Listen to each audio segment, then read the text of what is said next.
Ladies and gentlemen, I want to begin today's press briefing with the issue of the announcement today from Bombardier, and job losses on this scale by a major employer like Bombardier will obviously be felt not just in the homes of those affected, but right across wider society and the wider community, particularly for smaller manufacturers who have been part of the company's local supply chain. The company's announcement today reminds us just how much COVID-19 has disrupted our economy, and in particular the aerospace industry, which is suffering the aftershocks of extremely curtailed air travel. The Economy Minister and Invest Northern Ireland have been in close contact with the company and are exploring how we can address supply chain resilience and indeed future development. The Deputy First Minister and I spoke with Michael Ryan this morning about the job losses. The Executive is also very conscious of the need at this time to support employees who will be impacted by the redundancy, and I understand the Careers Service is offering free professional and impartial careers information and guidance tailored to the needs of individuals, helping them to explore future training and employment opportunities. And all of Bombardier staff impacted by today's announcement can access help via the Northern Ireland Direct website /careers. In relation to COVID, several hundred lives have also been lost as a result of the pandemic, and it's a huge tragedy that will linger not just in the homes of those families affected, but the communities in which they resided. Northern Ireland has, however, been making significant progress in the battle against COVID-19. In recent weeks, we have embarked on the journey back to something approaching normality. Nevertheless, it is believed that less than 5% of the community in Northern Ireland has been infected by the virus and has recovered, and that's in comparison to approximately 20% in London. So the risk of further waves of COVID-19 is very real, and we must continue to be cautious if we are to avoid our health system becoming overwhelmed in the future by a surge in cases, and we spent some time looking at some of the modelling around that today. But as signalled earlier this week, the Executive can confirm a number of issues today. First of all, the rest of retail will be allowed to reopen their stores from tomorrow, provided, of course, social distancing and hygiene guidelines are accommodated and implemented, and this will include shopping centres. Close contact services referenced in the later stages of our roadmap, such as hairdressers and driving instructors, will not yet reopen, but they are to be considered in due course. The Executive will also consider in depth next week the potential to bring forward dates for the reopening of caravan parks and hotels, restaurants and other hospitality. It should also be noted that Northern Ireland's housing market has been the most negatively impacted throughout the UK, as recently seen in the official HMRC registered transaction levels for April of 2020. The real estate industry has one of the highest employment multiplier effects in the economy. I am therefore pleased to announce that our coronavirus regulations will be amended to permit house moves and the sale of homes from Monday the 15th of June. This will incorporate the full end-to-end process from viewing through to securing a mortgage and the house move itself. Guidance has been prepared on all aspects of the house moving process, and the Department for Communities plans to engage further with stakeholders. The Executive recognises too the importance of childcare in terms of people returning to work as an early step. Ministers have agreed, first of all, that church halls and community centres will be permitted to open to provide daycare from Friday the 12th of June, that's tomorrow. A broader piece of work on formal and informal childcare provision is being finalised by the Department of Health and Education, and the Deputy First Minister and I have meetings around this issue tomorrow. The Executive is also acutely aware that there is a strong desire among people for a return to a more normal social life, incorporating their favourite activities and interests. Step 2 in the Executive's decision-making framework envisaged raising the number of people who can meet outside from 6 to 10. The Executive has agreed today that this too can proceed with social distancing between people who do not share the same household. Elite athletes will also be permitted to utilise outdoor training facilities from the 15th of June, and we hope to say more about the broader sporting activity over the course of the next week or so. The outstanding action in step 1 in our roadmap has been indoor visits. In the main, because of advice we have received around the risk of spreading the virus being much greater indoors.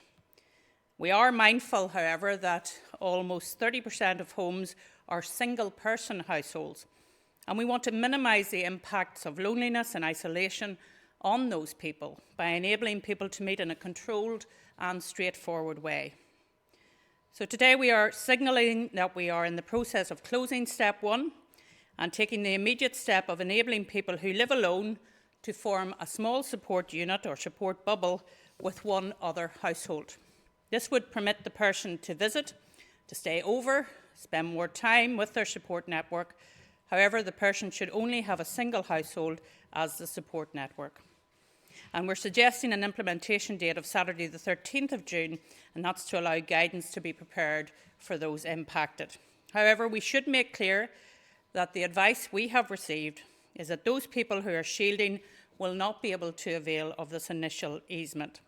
We believe that for those people living alone and not shielding, this measure will help to tackle isolation. And we hope to further build on that first step when we review the situation again next Monday, with a view to enabling contact indoors between different households. The Executive will complete a formal review of the coronavirus regulations by next Thursday and continue to discuss further a number of these topics over the course of the next week. All of these announcements are further pieces of the normalisation jigsaw as we emerge from lockdown. And we've been able to fit those pieces into place because the majority of you have faithfully followed the medical and scientific advice on self-isolating, on limiting your activities in public, on social distancing, and on maintaining good hand hygiene. And we need you to keep doing that. We will be able to make more progress if everyone continues to follow the official public health advice, if you act sensibly, avoid large gatherings, and if you wait patiently for other remaining restrictions to be lifted. So we have a role to play in advancing our journey out of lockdown. Please stay safe and save lives. Please work safe and save lives. Michelle. Thanks, Arlene. And can I also begin by saying that the job losses that have been announced today at Bombardier is another body blow to our local economy. And obviously our thoughts are with all those workers affected by this news today. We have spoken to the management and we will engage with the workers' representatives, Unite the Union. And we also, as Arlene has said, the Minister for the Economy is also in close contact with the company to offer any support for those who are impacted. Today, sadly, there has been one COVID-related death, and our sympathies are extended to the family of that person. As you know, the Executive has been making serious efforts to use scientific evidence and professional guidance to address the very real challenges of this situation over the course of the past 4 months. We are now in a transition period, transitioning towards what some have called a new normal. And all the while we must be guided by the public health principles together with the economic and societal considerations. We are still about saving lives, and at all costs we must work to try to avoid that second wave of COVID-19, which would be extremely destructive and represent a huge setback to the progress that's been made. Therefore, as decision makers, as political leaders acting in the public interest, we must follow the guiding principle, and that is to transition gradually and to do it carefully. We're seeing a steady stabilisation of the virus, and we do have reason to be optimistic. This island is starting to show signs of a decline in the rate of increase in new cases as a result of all the public health interventions, community lockdown and social distancing measures. We thank the public once again for your steadfast action to protect yourself and to protect others in the community. Leaving no one behind and no sector behind is a priority for the Executive in everything that we do. Controlling the virus and the social and economic recovery go hand in hand. There's no economy without our people. Full retail opens tomorrow. Other sectors will follow in the weeks ahead. Training and preparation, preparing the workforce so that they can operate in a safe environment which protects both them and the customers is paramount. It is critical that workers have the support they need so that their responsibilities at home are taken care of by means of formal and informal childcare. This is a key priority for the Executive, and engaging with the childcare sector is ongoing to quickly agree the best way forward. And as Arlene has said, we do intend to meet on this over the course of tomorrow. At our meeting this morning, ministers were briefed by the medical and scientific advisors and the experts on the current virus spread, and we've agreed to move forward across a number of issues. These include permitting indoor visits with one other household for those who live alone, outdoor gatherings of up to 10 people, the opening up of the housing market, opening up of the remainder of the retail market, allowing outdoor training for elite athletes, and allowing community centres and places of worship to open to provide daycare. Today's decision by the Executive to reopen the housing market is news that I know will be welcomed by many. There are many people living in unsuitable accommodation who will be relieved to be able to move to more suitable housing.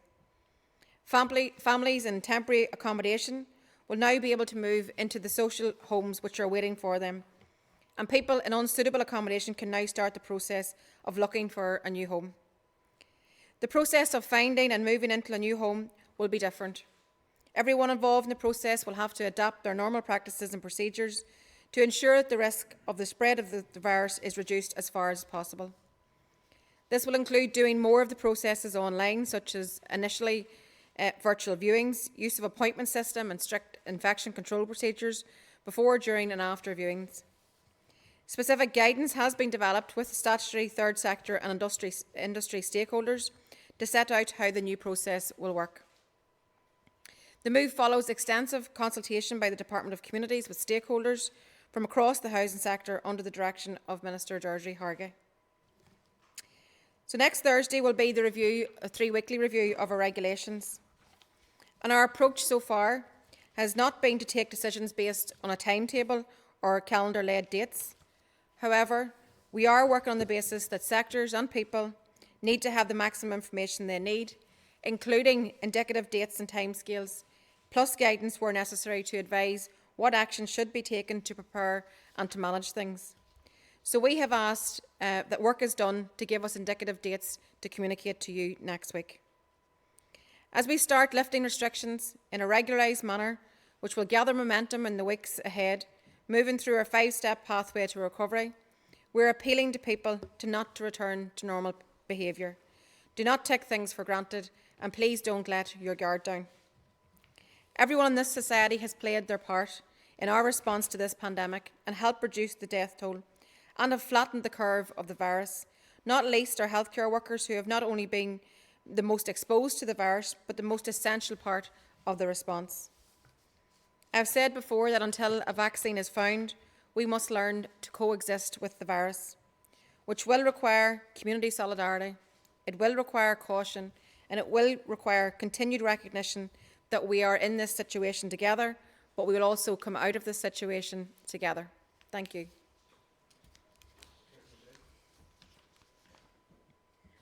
Good afternoon, Ministers. Tracy McGee, UTV. You say there that you're going to look at indicative dates from next week. Does that suggest that really you should have been a bit more time oriented at the beginning of this? Is it a recognition that businesses, for instance, the like of hotels and hairdressers and shops, do actually need a timescale to work toward? Well, you recall, Tracy, when we set out this plan, I think it was the 12th of May, at that time we were in a completely different scenario. We needed to be flexible, and therefore by setting dates, and you've seen this in the Republic of Ireland actually, whereby they set dates and they've had to change those dates, we felt it was right to be flexible and to set out the parameters of what we were discussing.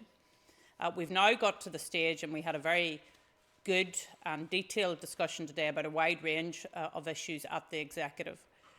We've now got to the stage where we feel that we probably can give indicative dates depending on the fact that we're at a particular stage in the transmission of the virus.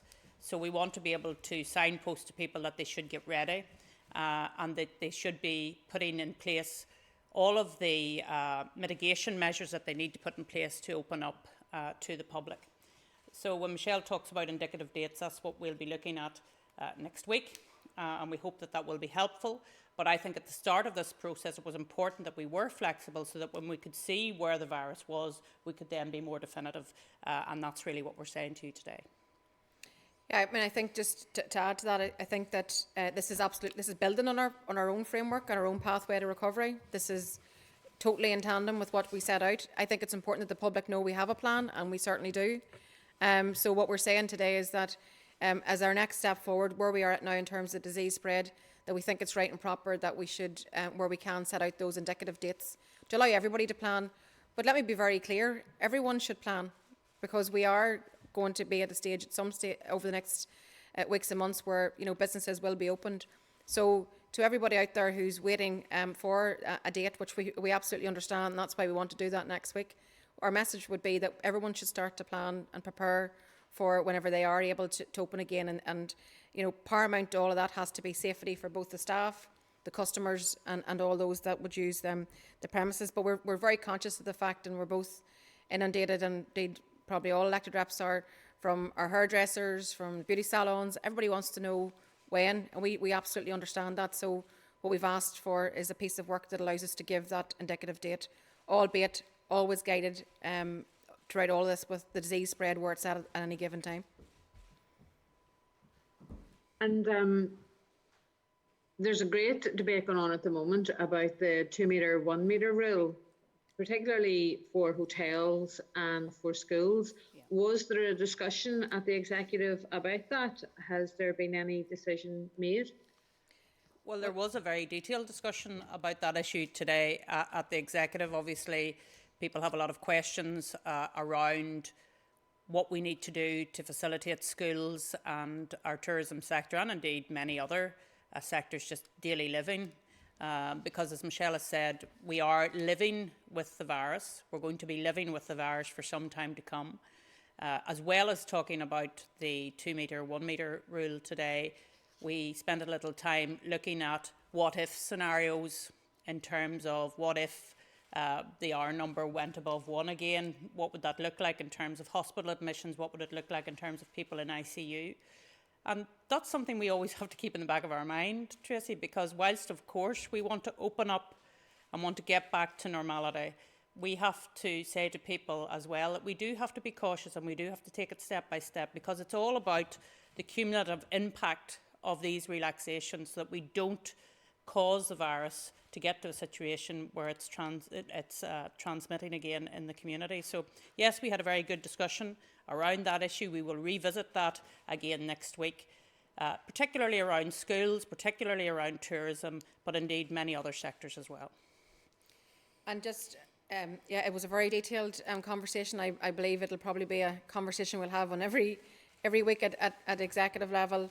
And we keep all these things under review. We're very much guided by the scientific advice and all of these things. But we have to remind people, and even though I understand public mood around wanting to move, very, very quickly through this and get back to some sort of semblance of normality, I absolutely understand that. But the pandemic isn't over. We're still in the midst of this. We have to be careful. We have to keep making progress, but we have to be gradual about it. And we have always said that we won't allow things to continue for longer than necessary. So this is a piece of work that's kept continually under review. But we just need to remind people, certainly the information that we got from the scientific officer around potential second wave, potential comeback because if we've moved too quickly. We have to be very careful about all these things.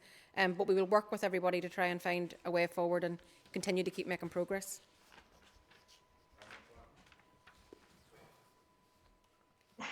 Andy McClafferty from the BBC. Good afternoon. Can I just ask you in relation to house visits, is it the case then that if you have a grandmother living alone or a grandfather living alone that they can take visits from family members, but if they live together as a couple, they can't take visits as a family members coming to see them because there's two of them living within the same house? Is that the case? Well, let me try and explain why we wanted to deal with this issue of single-person households We were made aware that isolation, loneliness was a real tangible issue that we needed to address, and we needed to address it quite quickly. We do understand that there's a real desire amongst grandparents to see their grandchildren, maybe not their daughters and sons, but it is important that we take this on a step-by-step basis. And we felt that as a first step in terms of doing this, what we're saying is that a single person, whether they're old or young, can form a bubble with another household. They can go into that household, they can stay for as long as they like, they can stay overnight if they want to, there can be physical contact, and in doing so, we hope that we're dealing with that very tangible issue of isolation. We will return to the issue that you're referring to on Monday of next week, and we'll assess whether we can make another step forward in relation to that next week, because we understand that not only is that a real desire amongst the community to do that, but also that in an informal way, often there are childcare issues as well connected to that. And as I said, Michelle and I are hoping to have conversations around that tomorrow with the Department of Health. Yeah, so basically we are actively considering that, and we hope to be able to make more progress on that for next week. But we thought today, given that we had the OK from the Chief Scientific Officer and Medical Officer around being able to do something in terms of isolation for those people who are on their own, who don't have anyone else perhaps, or so this gives the flexibility to spend time with a family or a friend, and there's no limitations to it. So it's not about having to stay socially distanced when you're visiting. It's about actually being able to give each other a hug, or whatever makes you comfortable. So that's why we thought this was an important step forward. But we're very conscious of the fact that people want more, and if the science allows us, then that's exactly where we'll be. Hopefully next week. But surely the risk today is the same as it will be next week when it comes to this. And people might find it quite bizarre at the minute that up to 6 people can go and visit their grandparents in Lifford, but they can't do the same across the border in Strabane, because, as you know, a lot of people out there depend on their relatives for childcare to get back to work. And that's the childcare, informal childcare issue that we will address tomorrow, and that's something that we need to slot in with all of the other pieces of childcare, whether it's in community centres where it's registered childminders who are doing a wonderful job with key workers' children, as indeed are the daycare centres that are open. So we want to support all of that childcare piece, and we will address that issue tomorrow. My understanding is of the Republic of Ireland position, it's 6 people in totality inside ENDA. What we're saying is that one person living alone, being isolated, can now go into another household. There's no numbers attached to that. And then, of course, we will revisit the other issue of 2 households, larger households coming together on Monday when we meet again. And all these things do come with a degree of risk, and obviously the more households are able to interact, then that comes with a higher risk. So we have to make a judgment call on all of those things. But we're very conscious of the family element. We're very conscious that families want to be connected, and we will get there. We will get there. And I would also say, Enda, that things do change week by week, because the more people are moving around, the R factor comes into play, so the virus spread is more.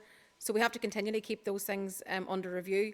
What we've set out today, I believe, is an incremental way forward. What we're saying is this is going to be a rolling programme of easements. We'll be able to do more things on Monday, more things obviously next Thursday in terms of the review of the regs. So what we're setting out here is, if people can see it, this is a stage post to Monday and then to Thursday, and then it'll be an ongoing programme after that.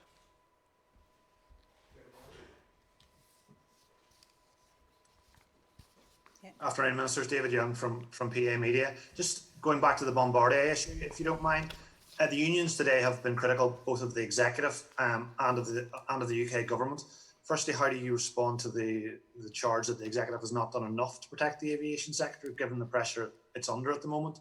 And secondly, just your view in terms of what the government has done and promise that potentially has not been fulfilled yet in terms of a wider aviation strategy for the UK as a whole?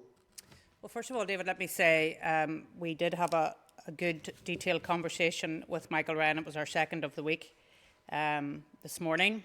I think it's unfair to say that we haven't been engaged on this issue. We've all known that there are huge challenges in aviation right across the world.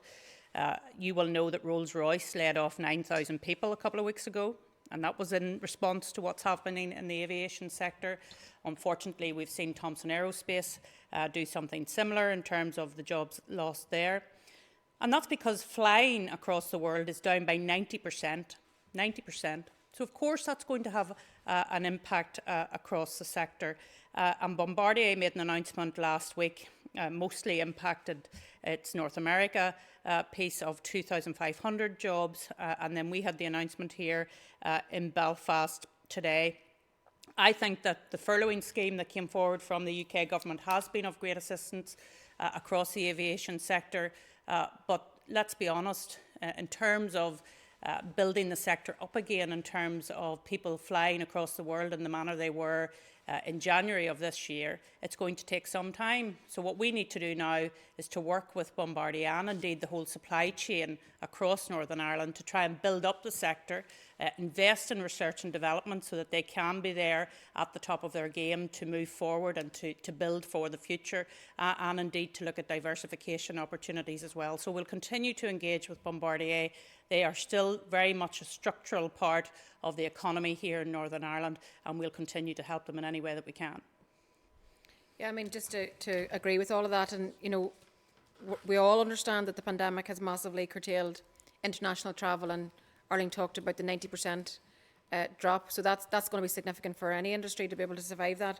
All we can say is that we're going to continue to work with Bombardier. We'll work with all sectors who are going to find themselves in the most challenging of times. Today's announcement in Bombardier will also have implications for many other smaller companies who are part of their supply chain, local manufacturers. So there's huge implications here, which we need to take on board. But certainly we'll not be found wanting and working with them to try and find a way forward. I believe that Unite the Union has also written to us today, also, and no doubt that we will be engaging with them also. You've outlined the impact on the aviation sector as a whole. In that regard, you'll be aware of the criticism they have over the self-isolation policy in the 14 days. What's your view of that, and just how, obviously it's a UK policy, but how sustainable is that, you know, in the medium term? Well, we've heard very clearly from not just the aviation sector in terms of manufacturing, but from our airports and airlines in relation to that issue. As you say, it is a reserved matter, so the UK government have to come to their decision in relation to all of that. We will continue to take the temperature here in Northern Ireland in relation to the impact it is having in Northern Ireland, and we will feed that through to Westminster to make sure that there's a good knowledge of the impact that it's having here. And clearly this is a reserved matter and outside the jurisdiction of the executive. However, I think that it's clear that we have to have travel restrictions in place if we're going to be able to lock down, especially whenever we see where we are now in terms of the implications of the pandemic, and the fact that we've had, you know, sadly lost one person since yesterday, but 4 days in a row there where we had no deaths. When we get to this stage of our pandemic, we have to continually walk our way through all these things, but we have to protect ourselves, of course, I think, in the time ahead. Afternoon, Ministers. Nigel Gould, Downtown Radio and Cool FM. I know it's very much a delicate balancing act, but it does seem things are moving very quickly at the moment. You've said time and time again you're guided by the science, and realistically though, given where we are at the moment, would you seriously consider a return to full lockdown, even if the R number did rise to 1, or is there some other course of action that you would pursue a second time around, as it were? Well, go ahead. Well, I suppose we don't want to be there. I hope we don't get there. I hope we never have to take the decisions that we were contemplating taking at the start of this pandemic. However, that's why we keep urging caution, because if we were to move too fast, then we could very, very quickly, just like that, we could find ourselves back at square one, and none of us want to be in that space. That's why the gradual easements is so important, and that's why, even though people are frustrated, and we understand that, we have to keep going at the pace that we are. We're trying to move as quickly as possible within the bounds of the scientific and medical advice. So we hope we don't have to go there. If we got to a stage again where we started to be in a space where we were overrun again in terms of disease spread, then clearly we would have big decisions to take, but I hope we don't get there. And just to say, Nigel, one of the benefits of having our own Chief Medical Officer, Chief Scientific Advisor, is that we're in constant contact with them. So they are looking at everything that's happening in terms of hospital admissions, ICU admissions, where the R number is, all of these different metrics for their modelling. And if they see things moving in the wrong direction, they will flag that to us so that we can then, if we're gradually moving out, as Michelle says we are, then we can gradually move maybe back a step rather than go into full lockdown again to try and deal with whatever's in front of us. We certainly don't want to be moving backwards. We want to be moving forward. We've already spoken about the impact on the economy today, the real intangible impact for staff and Bombardier in particular. So we want to keep moving in the right direction, but we need the public to work in partnership with us and to listen to the messages that we're giving to them so that we can all move out of this in the proper way. And just to say, First Minister, you mentioned earlier on there just about recovery rates. That's the kind of first time I've heard that being touched on in that way in terms of percentages. Is this something that in terms of publishing recovery figures from the virus, is this something that you might focus on going forward?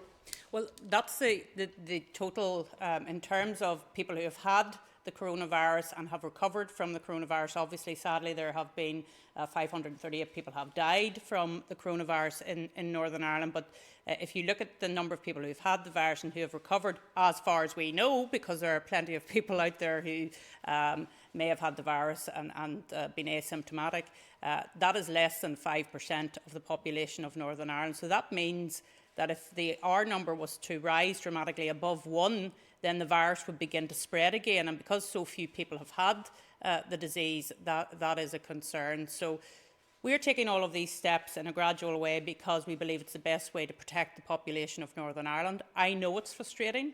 I know people want to move in a faster way, but please bear with us. And if you bear with us, then we'll be able to provide that protection for you. I think Arlene's covered that question, yeah.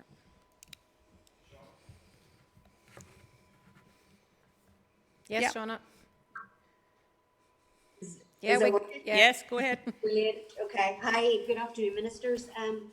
My question is really based on the fact that you both spoke about the job losses at Bombardier today, but it's been widely reported this week that obviously a lot more people work in our hospitality industry, bars and restaurants and everything else.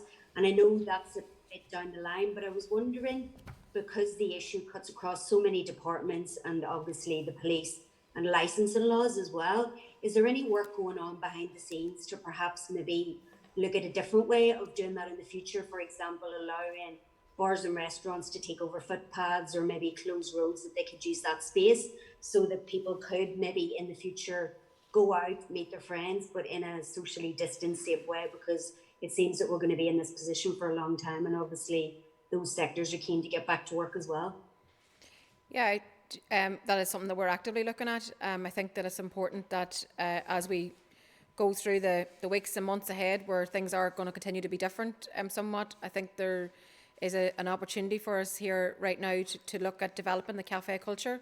How do we use our streets and how do we make sure that we both create opportunities where people can safely sit out and have something to eat and meet their friends and do all those things, but actually we're actually helping the industry because we're creating a different kind of culture. So certainly that's some of the discussions which are now underway. You're right, it does cross cut. So I know that the Communities Minister, for example, has written to all councils to ask them to look at this, but it'll involve the Communities Minister, the Infrastructure Minister, the Economy Minister, all working together, and this was one of the things that we discussed today. And the other issue is obviously the licensing laws.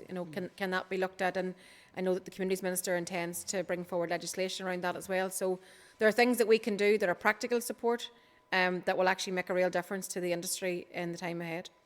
So I think this is actually an opportunity to do something different, and you will know that the licensing laws at the moment, unless you're within the red line of your licence, that you cannot be taking alcohol outside of that. So I think the Department for Communities are having a look at that.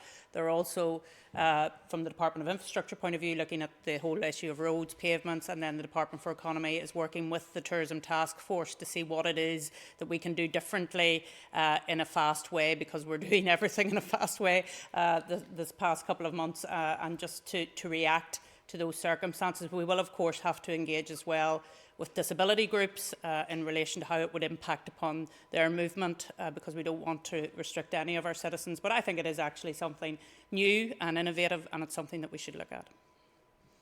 Okay. That's it. Thanks, Ronna. Oh, there's no one. That us? Those. Oh, no. Oh, Amanda. We nearly left on you, Amanda. Hi, Ministers, can you hear me okay? Yep. Yeah. Right, that's grand. I just wanted to start off by asking you about the figures today that were published from England and Wales. They indicate that huge numbers of women and children are still travelling from Ireland, both jurisdictions, for abortions. And I can't get answers from our Health Minister on the issue of abortion in general, which is in his remit. So I'm just wondering, can you tell me when services will be commissioned here? Well, I haven't seen the figures that you're referring to, Amanda, but my position, this is very clear. The Health Minister must implement the regulations and make sure that he provides for compassionate healthcare for all women. Okay. And I know every parent that I know wants me to ask when it's likely that grandparents will take grandkids overnight. But I wanted to ask about second wave and what preparations the executive's making for a second wave of coronavirus.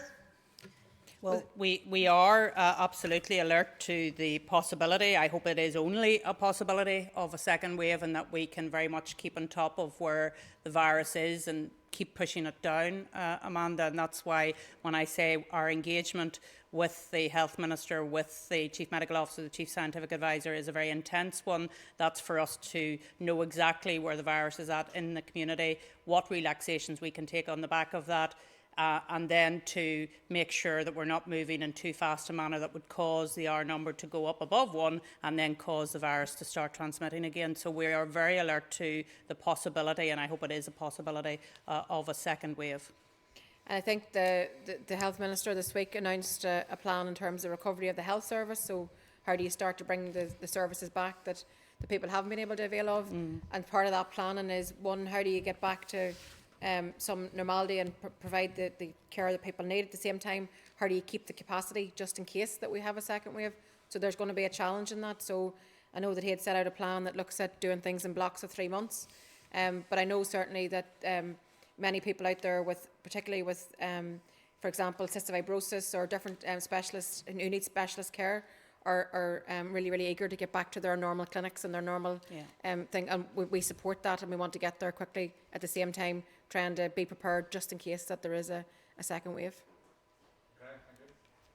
Okay, thanks very much.